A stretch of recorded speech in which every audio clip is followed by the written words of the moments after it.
college access for students.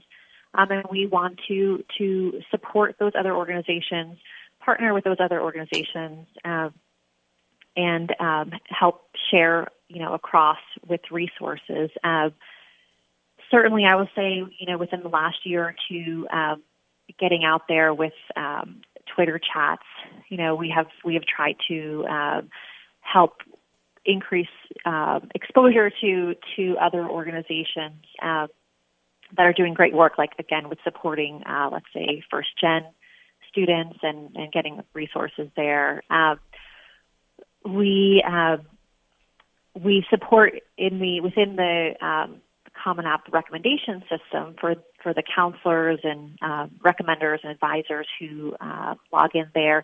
They can see some of the partner organizations where we are trying to help the counseling community access resources. So we talk about the American College Application Campaign and how the resources that they're providing to help with college access. We shared NACAC and their curriculum to help with college access curriculum. We also talk about NCAN and the wonderful work that they do with Form Your Future and better understanding the financial aid process and getting the FAFSA completed and submitted. We are always open to organizations and talking with them and figuring out how we can support one another with supporting students on this journey. No, you guys, like Twitter feed and on Instagram, it's amazing. I love how you guys always are retweeting like from other organizations like Better Make Room or Get Schooled. It's nonstop, and it's really great. And you've also entered the app world, right, with the Common App on Track app, but where people could get on Google Play and on iTunes. Is that correct? Yes, it's our free mobile app to help students stay organized. So it connects directly with their Common App account. It is not their application itself. It is their organizational tool. So they can use it to track their deadlines. They can use it to do some basic things like add colleges to their list.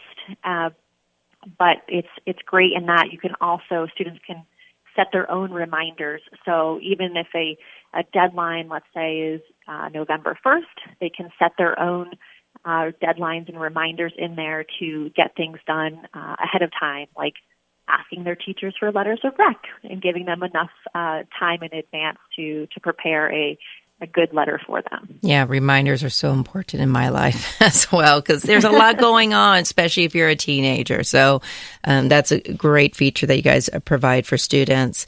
And so you're the expert at Common App. So what are the biggest mistakes, whether you're a counselor, a teacher, or a student, when using Common App that people really need to avoid, that you keep on hearing that happens over and over?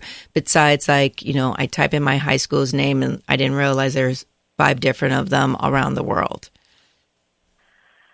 Yeah, I mean, certainly the SIC code and getting the correct high school, the remembering which email address, now students without, not having just one email, making sure that they remember which email they're using. And this year we actually added we enhanced the password reset. So now students can actually more easily reset their password when they need to, versus having to go to our solution center.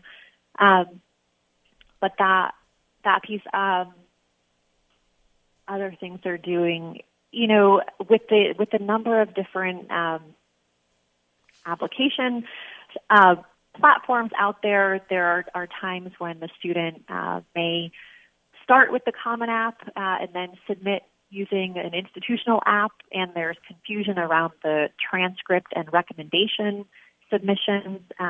So making sure that students are really staying in communication with their counselor and their recommenders, and that they inform them of any changes in terms of how they're applying. Again, you mentioned earlier about just last-minute rushing. If students can, really do better about their time management. So I know it's asking a lot, but they really will avoid some of just the last-minute errors, the simple things that they would never have, made an error on in the past if they had just taken their time to plan out their responses. Also, again, with the writing supplements, being familiar with who's going to ask those additional questions, because there's nothing worse than, working on your Common App right up until a deadline, feeling like you're going to meet that, you submit, and then you realize that there's an additional writing piece for a school that you have not even started on yet. Yeah, procrastination could be a true enemy for that. I've seen so many students who work the last minute and then they'll see that supplemental essay question and they're like, oh, I guess I'm not applying there. And I'm like, oh my God, this would have been an amazing school, but time was not their friend at the time. Meredith, you and Common App have done so many great things, and especially with your Twitter and social media at Common App, and on so many useful tools, giving instructions to students how to use Common App at the Common App Media on YouTube. Students can learn so much information at commonapp.org, not only about the application, but getting other resources like financial aid. We really want to thank you for sharing all this information about Common App and all that you guys do. Thank you. We are happy to be out there as a resource for students, and we wish the class of 2019 good luck this application year. Great. Thank you so much, Meredith. Thank you so much. Thank you for listening to SI Counseling Podcast. Here we help students find information to help them improve their opportunities throughout high school and beyond. SI works to help students grow into individuals committed to faith, justice, leadership, service, academic excellence, and compassion, so they can be with and for others. You can follow us on social media at SI Counseling on Twitter, and go to our website at siprep.org, and under academic departments, click on the link to counseling. Thank you again. Until next time.